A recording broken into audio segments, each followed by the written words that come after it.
भाजपा नेत्री सीता सोरेन आज Dhanbad circuit house पहुंची, जहां उन्होंने पार्टी के पदाधिकारियों कार्यकर्ताओं के साथ बैठक की। इसी दौरान मीडिया से बात करते हुए कहा कि झारखंड की वर्तमान कांग्रेस जेएमएम गठबंधन की सरकार के कार्यकाल में 4.5 साल पूरे हो गए। इस सरकार ने जनता से किए वादे पूरे नहीं किए। वहीं उन्होंने मुख्यमंत्री मैया सम्मान योजना पर भी सवाल उठाए।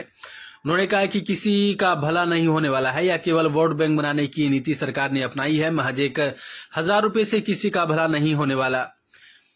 उन्होंने विधि व्यवस्था पर भी सवाल उठाते हुए कहा कि राज्य में विधि व्यवस्था चरमराई हुई है, जनता सब जान रही है और आगामी चुनाव में वर्तमान की राज्य सरकार को करारा जवाब देगी। वहाँ पे अनुभव कैसा था जब आप जेएमएम में थी और बीजेपी में थी, आ गई तो कैसा अनुभव है? देखिए, जिस तरह से झारखंड की आम जनता देख रही थी, हम भी उसी रूप में देख ही रहे थे और लगा कि ठीक है, सरकार आप काम करेगी, जो वादे किए हैं उसको आप पूरा करेंगी। और उस दरमियान कई ऐसे उतार चढ़ाव भी हुए सरकार में, लेकिन जो वादे मेन तो ये बात है, जो जिस मैनिफेस्टो को लेकर के चुनाव में उतरे, वो कोई भी काम पब्लिक का नहीं हुआ और आपने जो वादे किए थे वो वादे भी पूरा नहीं किए। तो सरकार आज का डेट में देखा जाए तो बिल्कुल ही विफल है। अब इस तरह की सरकार को पब्लिक ने भी अभी तक, पब्लिक को भी समझ में आ गया कि ये सरकार अब इसी बार ही, बस अगले बार तो देखना नहीं चाहेंगे। इतनी सारी जो वादे हैं वो पूरे वादे में खरे नहीं उतरे, विफल हुए। सबसे ज्यादा तो युवाओं को मतलब ठग दिया गया। युवा वर्ग हमारे पूरे दुखी हैं। युवा वर्ग को जो नौकरियां देने के लिए वादे किए थे, 5 लाख नौकरी देंगे, कितने को नौकरी मिला? बेरोजगारी भत्ता की बात थी। बेरोजगारी भत्ता का भी बातें हुई थी कि बेरोजगारी भत्ता दिया जाएगा 5,000 और 7,000। तो वो 5,000 7,000 भी कहाँ चला गया? आज तक किसी को भी नहीं मिला। और आप जब चुनाव एकदम नजदीक आ पहुंचा है, अभी तो पूरे तरह से बौखला गए कि किस तरह से वोट को बटोरा जाए। उसके लिए नई नई योजना को लेकर के आप आ गए। मुख्यमंत्री मैया सम्मान योजना, ये योजना को लेकर के आ गए। इस योजना के तहत हमारे जो बहनों को पूरे तरह से वो भी ठगने का काम कर रहे हैं और उनका मान सम्मान क्या 1,000 है।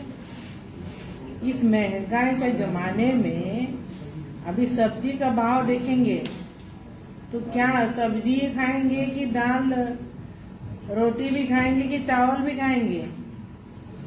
आम आदमी जो गरीब जनता है तो सब्जी खा नहीं पाएंगे, इतनी महंगाई बढ़ गई है। और उसमें 1,000 रुपया का क्या दे रहे हैं भाई? इसमें साथ साथ में आपने बिचौलिया को भी दे दिया। जो अब बिचौलिया इसमें से कितना नोचेंगे? 2-3 दिन ही बीता है, इतनी भागम दौड़ी मची हुई है, वही सर्वर डाउन है। आप लोग देख ही रहे हैं। क्या मिले, कब तक मिलेगा ये 1,000 के पीछे उनका जो भाग दौड़ में बिचौलिया के पीछे 1,000 से भी ज्यादा रुपया खर्च हो जाएंगे। तो ये क्या योजना है? ये ठग बुद्धि जो अपनाए है ना, ये सब नहीं चलेगा।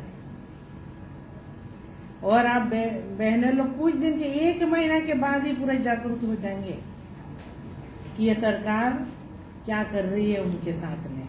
विधि व्यवस्था साथ में आप देखिए 1 लाख रुपया का भी घोषणा कर दिया कि सरकार बनी तो 1 लाख रुपया हर एक घर को दिए जाएंगे। सरकार तो अभी भी जिस तरह से मैया योजना आपने दे दिया, 1 लाख भी साथ साथ में दे दीजिए। 1 लाख क्योंकि बड़ा रकम है, बड़ी राशि है। ये प्रलोभन को चुनाव के बाद, मतलब वोट आप दे दें इसके बाद देंगे, ठीक है ना? तो जो भी योजनाएं हैं सभी तो आप सभी योजनाओं में फेल्योर हो गए सरकार। आबू आवास में क्या हुआ? इतने दिन से आबू आवास का जो किस्त है, जो राशि है, कहीं पर पहला किस्त पहुंचा है मुश्किल से, कि मतलब किसी ने भी अभी तक पूरा नहीं किया आबू आवास में। आपको घर कंप्लीट नहीं हुआ है, वो भी बहुत ही एकदम ये दम तोड़ती हुई योजना है जो चुनाव तक चलाएंगे सोच रहे हैं।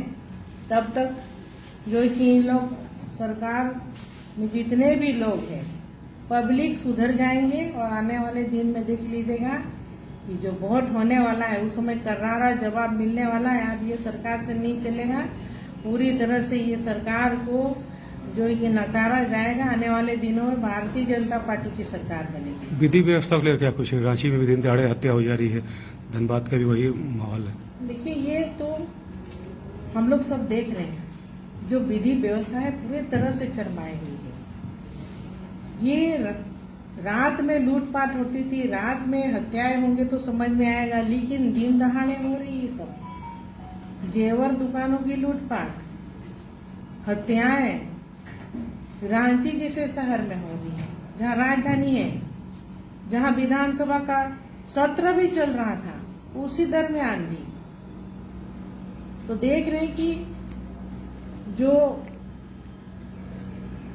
सरकार है वो सिर्फ अपने लिए राजनीति कर रहे हैं, अपनी रोटी सेक रहे हैं। आम जनता को कोई मतलब नहीं, आम जनता का क्या हो रहा है इस राज्य में, कोई मरे जिए इससे कोई मतलब नहीं है सरकार। तो इस सरकार को तो रहने का कोई हक नहीं है। इस सरकार को पब्लिक जनता अब इसी साल तक 2024 तक की बर्दाश्त कर रही है। अगले साल तक दूसरी हमारी सरकार बनेगी, भारतीय जनता पार्टी की सरकार बनना तय है। हेमंत जी लगातार केंद्र सरकार पर आरोप लगाते हैं कि ईडी के माध्यम से उन्हें फंसाया जा रहा है, इसको किस रूप में देखती है आप? देखिए अभी तक तो आरोप ही लगा रहे हैं,